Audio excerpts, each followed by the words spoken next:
ஒரு home style food நீங்கள் சாப்பிடணும்னு ஆசைப்பட்டீங்கன்னா கிருத்திக் ஹோம் கிச்சன் இவங்ககிட்ட நீங்கள் ஃபுட்டை ஆர்டர் பண்ணுங்கள். இங்கே வந்து பிரேக்ஃபாஸ்ட், லஞ்ச், டின்னர் எல்லாமே அவைலபிள். இவங்ககிட்ட மெயின்லி பார்த்தீங்கன்னா நோ ஃபுட் கலர், அஜினோமோட்டோ கிடையாது, ப்ரிசர்வேட்டிவ் கிடையாது, அதுமாதிரி நோ ஆடட் கெமிக்கல்ஸ். இவங்க ஆட் பண்ணுற மசாலாவும் பார்த்தீங்கன்னா ஹோம்மேட் மசாலா தான். இந்த ஹோம் கிச்சனோட லொக்கேஷன் பார்த்தீங்கன்னா Kanchipuram Orikkai near Krishna hospital. So நான் வந்து இவங்ககிட்ட இன்றைக்கி பிரேக்ஃபாஸ்ட் ஆர்டர் பண்ணியிருந்தேன். செட் தோசை, வடகரி. ஸோ 2 பெரிய தோசை அண்ட் வடகரி வந்து காஸ்ட் பார்த்தீங்கன்னா 80 rupees தான். ஸோ பட்ஜெட் ஃப்ரெண்ட்லியாக அண்ட் ஹெல்த்தியாக வந்து இருந்துச்சு இவங்ககிட்ட. இப்போ டேஸ்ட்டு பார்த்தீங்கன்னா எனக்கு வெளியில் வாங்கி சாப்பிட்ட மாதிரியே இல்லை. வீட்டிலே சமைச்சு சாப்பிட்டா எப்படி இருக்கும் அதே மாதிரி தான் இருந்துச்சு. ஸோ அதுக்கு பேர் தான் ஹோம் கிச்சன் இல்லைங்களா? ஸோ அப்படியே தான் இருந்துச்சு. இந்த வடகரி பார்த்தீங்கன்னா பார்க்கறதுக்கே தலைன்னு அவ்வளோ நல்லா இருந்துச்சு. எனக்கு அந்த மாதிரி இருந்தால் ரொம்ப பிடிக்கும். இவங்க யூஸ் பண்ண ஆயிலும் பார்த்தீங்கன்னா கடலை எண்ணெய். ஸோ டேஸ்ட் ரொம்ப நல்லா இருந்துச்சு சாப்பிட்றதுக்கு. அதான் சொன்னேன், வீட்டில் செஞ்சு சாப்பிட்ட மாதிரி இருந்துச்சு, வெளில வாங்கி சாப்பிட்ட ஃபுட் மாதிரியே தெரியல. அவ்வளோ கம்ஃபர்ட்டாக இருந்துச்சு சாப்பிட்றதுக்கு.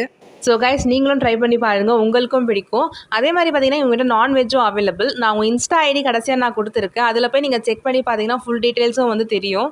ஸோ அதே மாதிரி டைமுக்கு டெலிவரி பண்ணிட்டாங்க. காலையில் 9 o'clock டிஃபன் வந்துடும் சொன்னாங்க. கரெக்டாக 9 o'clock வந்துட்டாங்க. ஸோ ஓகே கைஸ், நீங்கள் டேஸ்டியாக, ஹெல்த்தியாக, பட்ஜெட் ஃப்ரெண்ட்லியாக ஒரு ஹோம் ஸ்டைல் ஃபுட் சாப்பிட்ணுன்னு நினச்சிங்கன்னா நீங்கள் கிருத்விக் ஹோம் கிச்சனுக்கு காண்டாக்ட் பண்ணுங்கள். அவங்க இன்ஸ்டா பேஜ் நான் கொடுத்துருக்கேன், அதில் போய் பாருங்கள். இல்லைனா அந்த ஃபோன் நம்பருக்கு கால் பண்ணுங்கள், அவங்களே உங்களுக்கு ஃபுல் டீட்டெயில்ஸ் சொல்லுவாங்க.